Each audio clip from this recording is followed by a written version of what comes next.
मी जन्म घेण्या अगोदरपासूनच जिने माझ्यावर निस्वार्थ माया केली, माझ्या त्या मायमाऊली आईसाठी, आणि ज्याने स्वतःपेक्षा माझ्यावर प्रेम केले माझ्या त्या वडिलांसाठी. नाव दीपक रामदास तावडे उर्फ ताऊ, बाळा तावडे. घरच्यांसाठी बाळ आणि मित्रांसाठी ताऊ. वय वर्ष 45. शिक्षण 9वी, नापास. काम बाप मेल्यानंतर त्यांच्या जागी गिरणीत कामगार म्हणून नोकरी. आरोप नवे गुन्हा. कलम 302 अंतर्गत खुनाच्या आरोपात दोषी. शिक्षा जन्मठेप. जन्मठेप एका व्यक्तीला होते, पण माझ्या बाबतीत जन्मठेप मला माझ्या आयुष्यातील सुखांना आणि उतार वयात नशिबी आलेलं दुःख भोगणाऱ्या माझ्या आईला देखील झाली होती.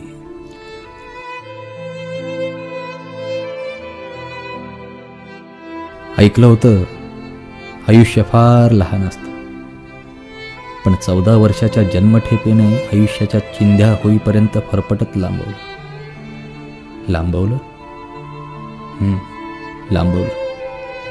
लांबवलं मोकळ्या हवेत श्वास घेण्याचं सुख. लांबवली माझ्या निर्दोष आईची दुःख. लांबवलं सुखाने घालवू शकत असलेला तो प्रत्येक क्षण. आणि निरर्थक लांबवला त्या साक्ष देणाऱ्या माणसाविरुद्ध घेतलेला सुडाचा प्रण. एकटी आपले अश्रू कंठी आवळत माझ्या आईनं एवढी वर्ष कशी काढली असतील.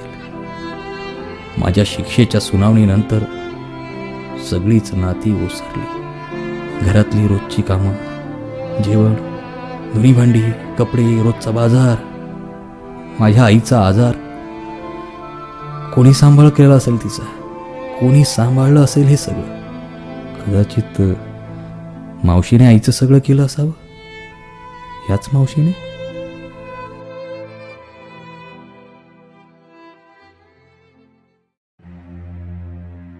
खोल मनात बदलेच्या त्या ज्वालामुखीच्या अंगाराला मी विझवू देत नव्हतो. अंतःकरणातल्या ज्वालामुखीच्या अंगाराला मी आणखी तीव्र भडकवत होतो. खडी फोडत असताना दगडांमध्ये त्या साक्षीदाराचा चेहरा बघून मी पारथी मारत होतो, आणि तीळ तीळ तुटलेल्या खडींमध्ये मी माझ्या लाचार आणि दुर्मिळ आईला बघत होतो.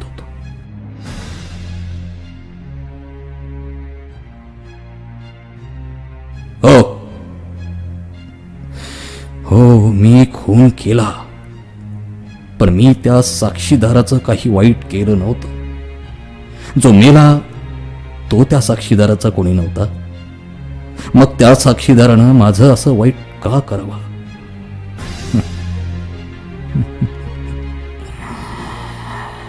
आई म्हणते, माझी आई म्हणते, माणूस वाईट नसतो, परिस्थिती वाईट असते. पण आई, हे पण खरं आहे ना ग, की प्रत्येक परिस्थितीला कोणी ना कोणीतरी माणूसच जबाबदार असतो. आणि माझ्या ह्या अशा परिस्थितीला फक्त आणि फक्त एकच माणूस जबाबदार आहे, तो साक्षीदार. वा रे देवा. मी जेव्हा रोज जेवणाच्या ताटात पडलेल्या माझ्या प्रत्येक अश्रूंमध्ये माझ्या जीवनाचे, माझ्या आईचे हाल बघत होतो, तेव्हा हाच साक्षीदार आपल्या जीवनातला प्रत्येक क्षण आपल्या बायका पोरांबरोबर आनंदानं जगत होता. तो तिथे त्याचं आयुष्य त्याच्या बायका पोरांसोबत सुखानं घालवत होता, आणि मी इथे तुरुंगात माझ्या अश्रूंमध्ये माझ्या आयुष्याचे आणि माझ्या आईचे हाल बघत होतो. माझं देखील लग्न झालं असतं, आज मला देखील मुलं असतं. मी देखील त्यांच्यासोबत हॉटेलात जेवायला गेलो असतो. बायका पोरांच्या हौस मौज पुरवल्या असत्या. मी माझं आयुष्य आणि माझा देह रणरणाच्या उन्हात जाळत होतो, आणि दुसरीकडे तो साक्षीदार आनंदाच्या पावसात चिंब भिजून त्याचं आयुष्य जगत होता. दिवस रात्र तुझ्या सुडाच्या आगीत पेटून काढली आहेत मी. चांगली वागणूक आणि चांगलं काम केलं जेणेकरून माझी शिक्षा कमी व्हावी. देवापुढे आईच्या चांगल्या तब्येतीनंतर मी मागितली ती तुझी फक्त एक भेट आणि आज तू भेटलास. तू माझं उभं आयुष्य जन्मठेपेत संपवलंयस. आता मी तुला संपवणार. देव भलं करो त्या माणसाचं ज्यानं मी नसताना माझ्या आईची काळजी घेतली. आयुष्यभर मी ऋणी राहीन त्या देव माणसाचा ज्यानं माझ्या आईला माझ्यासाठी जगवली. आता कोण आलंय यावेळी? कोण आलं असेल घरी? तेही माझ्या माघारी माझ्या आईला भेटायला. हे कळत नाहीये कोण आहे.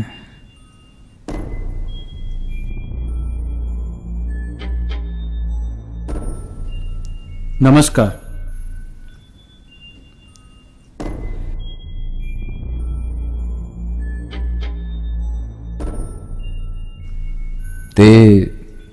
ते जे काही मावशीनं मला सांगितलं ते ऐकताना जणू माझी श्रवणशक्ती संपत होती. माझ्या बुद्धीचा आणि माझ्या कानांचा ताळमेळच बसत नव्हता. मी नसताना माझ्या आईची काळजी त्या साक्षीदारानं घेतली. माझ्या आईला माझ्यासाठी यानं जगवलं. या साक्षीदारानं जगवलं माझ्या आईला.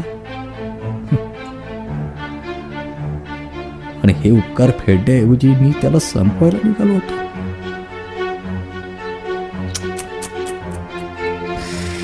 देवा मला जन्मठेप का? अरे मला फाशी का नाही दिलीस?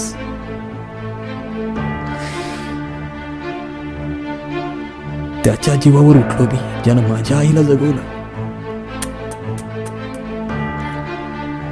मी फक्त माझाच विचार केला. ज्याचा खून केला तो माझा मित्रच होता.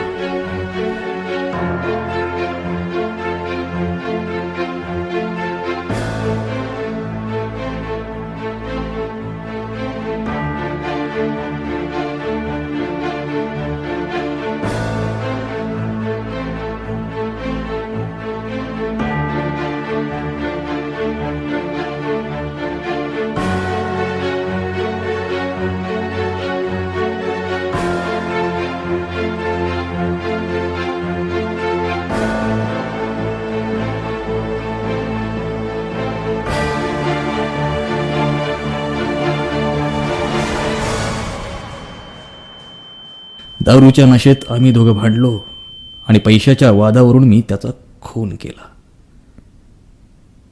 त्याला मारताना किंवा त्याला मारल्यानंतरही मी कधी त्याच्या बायका पोरांचं काय होईल हा विचार कधीच नाही केला.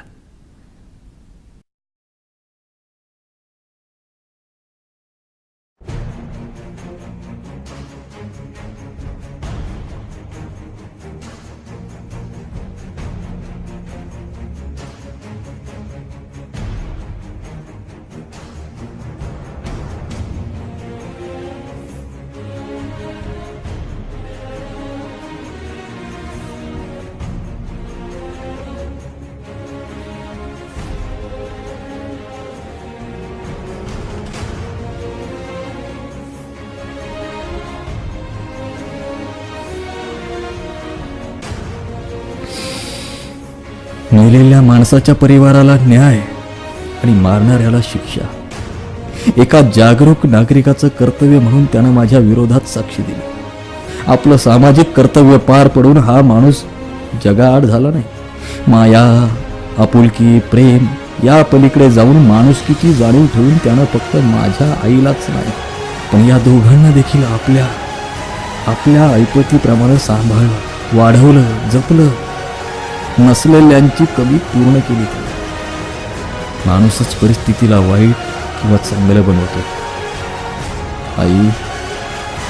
आई परिस्थिती नाही ग, माणूसच चांगला किंवा वाईट असतो. आणि असा माणूस असा माणूस नुसता माणूस नसतो, तर तो फक्त देव माणूस असतो. देव माणूस.